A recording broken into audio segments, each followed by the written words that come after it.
Okay, this video is for tonight's homework on page 316, number 17 through 41 odd. Here's the first example. So, unfortunately, we didn't have enough time to talk about today's concept. Today's concept was about x-intercepts and the y-intercepts. Okay, so here's our first problem. The first thing you have to do is recall what an intercept even means. Okay, an x-intercept means when does this line touch the x-axis and when does it touch the y-axis. Here's an example. So we're looking for this point, the x-intercept. This is short for intercept, and we're looking for the y-intercept.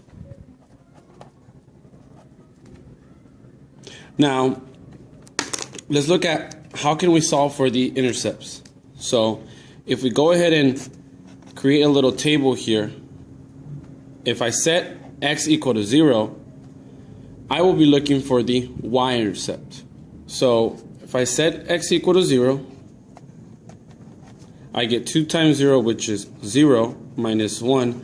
So, my y-intercept is -1. Now, if I set y equal to 0 now, I'm going to be able to find my x-intercept, this point right here. So remember, this is just an example. This is not the line for this equation. It's just an example of what an intercept is. So let's go ahead and set my y equal to 0. So this is now my work to solve for x. So if I add 1 here and add 1 here, I get 2x, these cancel, is equal to 1. So now I can go ahead and divide by 2, divide by 2. So x is equal to 1/2. Therefore, my intercept here is 1/2. So the directions for the homework tell you to graph using intercepts. So the directions were to graph using intercepts. Well, I have 2 intercepts. Here's 1. Here's my y-intercept and here's my x-intercept. So my y-intercept is 0, -1, and my x-intercept is 1/2, 0. So now I'm going to go ahead and graph this. Let's see how this looks on a graph. Here's 1, 2, 3. Here's 1, 2, actually, here's 3. 1, 2, 3, 1, 2, 3. And you can use graph paper if you like. I'm just drawing it on here so it won't get too messy. So if I go ahead and graph this, here's my y-intercept. So I'm going to start at x is equal to 0, and I'm going to go down 1.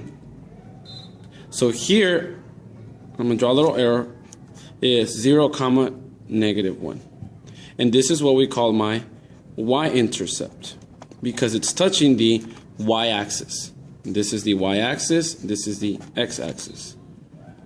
Now, if I want to go ahead and graph my x-intercept, I have to look for when is x equal to 1/2. Well, 1/2 is, here's 1, so 1/2 is somewhere in the middle here. And y is 0, so it's touching right here. It has no height, so it actually, we graph it there. Then I'm going to go ahead and connect these and draw a straight line. So I graphed it using just the x-intercepts. Here's the y-intercept and here's the x-intercept. I could have drawn a better graph if I would have simply continued drawing more points. For example, if I put a 1 here for x, and now you don't have to do this, I'm just showing you how you could have gotten a better graph. If I put in a 1 for x here, that means 2 times 1 minus 1 is equal to y. So 2 times 1 is 2 minus 1 is equal to y. 2 minus 1 is 1. So y is equal to 1. That means my another order pair that I could have graphed is 1, 1. And actually it does touch the line, as you can see. So you could keep on graphing points and simply connect them all. It draws a straight line. So the intercept is all you needed for these kind of problems. I'm going to go ahead and end this video. You repeat the same process. You go ahead and let x equal to 0 to find the y-intercept, and you let y equal to 0 to find the x-intercept. You do that for all the numbers up to number 41. Now, number 35, I'm going to actually write number 34 here.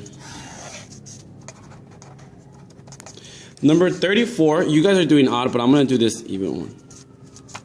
They tell you to graph this when x is equal to -4. You graph that by simply locating -4 on the graph. Here is -4. Well, when is also x equal to -4? Well, here x is equal to -4. 1, 2, 3, 4, 5, 6, 7. Here is x also equal to -4. My y value is different, but x is still -4. If I keep going down, -4 is also here. This point right here is -4, comma, -2. This point here is -4, comma, -1. So my point is that all along through this line here, x is always -4. I can keep on going forever, right? So at the end, you're going to connect all these points and get a straight line. So this is the graph for when x is equal to -4.